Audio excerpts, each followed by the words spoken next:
गोपी एक गरीब आदमी था। वह पकौड़े बेचता था।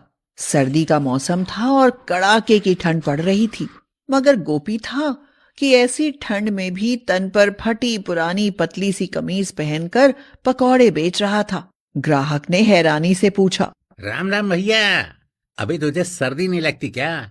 कोई स्वेटर शाल कंबल कुछ तो तन पर डाल ले। अरे भैया, गरीब के लिए क्या गर्मी और क्या सर्दी। छोड़िए, कहिए कितना पकौड़ा दूं?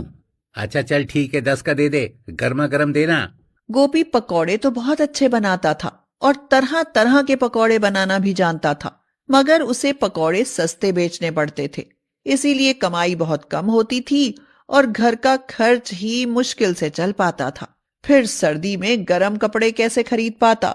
सुबह कांपते हुए आता और फिर शाम को कांपते हुए ही घर पहुंचता। आज तो कुछ ज्यादा ही ठंड पड़ रही है सुमन। हाँ, मेरी और मुनमुन की भी यही हालत है।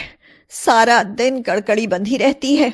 आपकी कमाई तो इतनी भी नहीं है कि कुछ गर्म कपड़े या कंबल खरीद ले। हाय, मैं कोई और काम भी तो नहीं जानता जो इसे छोड़ दूं। आप तो हमेशा यही कहकर टाल देते हैं। भला ऐसे कब तक चलेगा? गोपी का घर भी तो घर नहीं था। एक साधारण सी झोपड़ी थी। पुरानी दीवारों में जगह जगह सुराख हो गए थे और खिड़की दरवाजे के किवाड़ भी बस नाम के ही बचे थे। ठंड से बचने का कोई जुगाड़ ही नहीं था, इसीलिए रात होते ही सर्दी सीधे घर में घुस आती थी। मुनमुन अपनी माँ से चिपकते हुए, माँ, माँ, बहुत ठंड लग रही है। यह ठंड सहना तो हमारे नसीब में लिखा है बेटी। उनकी बातें सुनकर गोपी उदास हो जाता है और रोते हुए खुद से कहता है, मैं भी कैसा बदनसीब आदमी हूँ। पूरा दिन मेहनत करके भी अपने बच्चों के लिए कुछ नहीं कर पाता। अगले दिन गोपी पकौड़े के ठेले पर पकौड़े बेचने जाने लगता है तो सुमन कहती है, हमारे लिए ना सही, अपने लिए तो कोई गर्म कपड़ा खरीद लो। सारा दिन सर्दी में कैसे खड़े रहते होगे? आज से पकौड़े के कुछ दाम बढ़ा देता हूँ, फिर कुछ ज्यादा कमाई हुई तो अपने लिए ही क्यों, हम सब के लिए गर्म कपड़े खरीद लेंगे।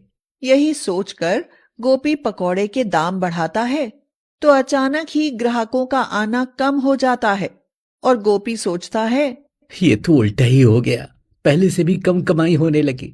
लगता है मुझे अपने पकौड़े के दाम फिर से घटाने पड़ेंगे। यही सोचकर गोपी पकौड़े का दाम फिर से कम कर देता है और उसके पास फिर अच्छे ग्राहक आने लगते हैं। एक दिन गायत्री और दिनेश वहां से अपनी कार में गुजरते हैं तो दिनेश गायत्री से कहता है, अरे गायत्री, आज बहुत सर्दी है, क्यों ना गरम गरम पकौड़े खाते चले। ठीक है जी, खा लेते हैं।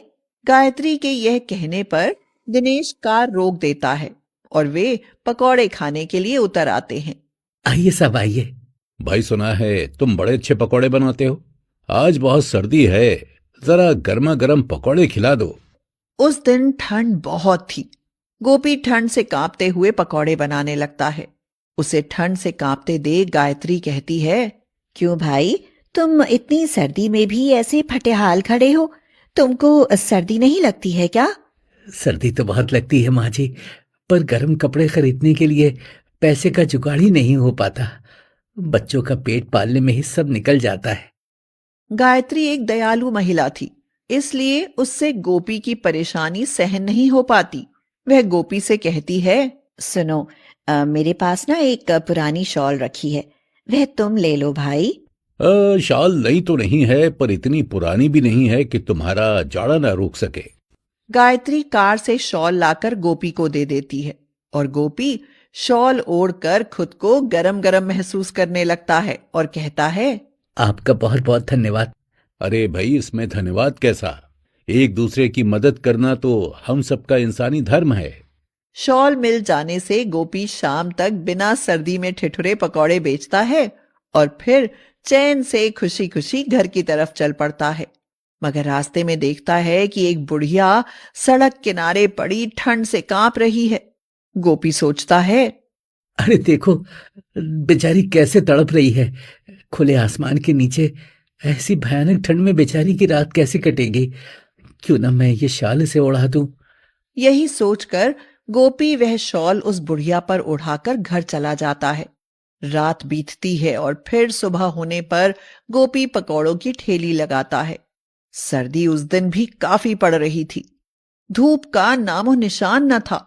गोपी भट्ठी पर आग सेकते हुए कांपे जा रहा था और कह रहा था, पता नहीं ये सर्दी कब तक तड़पाएगी, कम होने का नाम ही नहीं लेती। गोपी यह कह ही रहा था कि तभी वह रात वाली बुढ़िया हाथ में एक पुराना स्वेटर लिए हुए आती है। गोपी हैरानी से पूछता है, अरे माँ जी आप? हाँ बेटा, मैं तुम्हारे लिए यह स्वेटर लेकर आई हूं, तुम इसे पहन लो। पर इसे आप क्यों नहीं पहन लेती माँ जी? अरे मेरे लिए तो यह तुम्हारी दी शॉल ही काफी है। मैं तेरे जैसे नेक और भले इंसान को ठंड से तड़पता नहीं देख सकती बेटा, पहन ले इसे। यही बात है तो मैं पहन लेता हूँ। यह कहकर गोपी जैसे ही वह पुराना स्वेटर पहनता है, स्वेटर एकाएक नया हो उठता है और इसके साथ ही वह बुढ़िया भी अदृश्य हो जाती है। गोपी हैरान होकर कहता है, ये क्या चमत्कार है भाई, ये स्वेटर तो एकदम नए जैसा चमकने लगा और वो माँ जी भी कहीं दिखाई नहीं दे रही। माँ जी, ओ माँ जी, कहाँ हैं आप? गोपी बुढ़िया को बार बार पुकारता है तो उसे एक आवाज सुनाई देती है, बेटा, मैं एक देव कन्या हूँ। मैं तो बस तेरी मदद करने के लिए आई थी। सुनो, यह स्वेटर एक दिव्य स्वेटर है। ये क्या कह रही हैं आप? मैं सही कह रही हूँ बेटा। इसकी जेबों में कुबेर का खजाना है। तुम इसकी जेबों में हाथ डालकर जितना धन मांगोगे मिल जाएगा।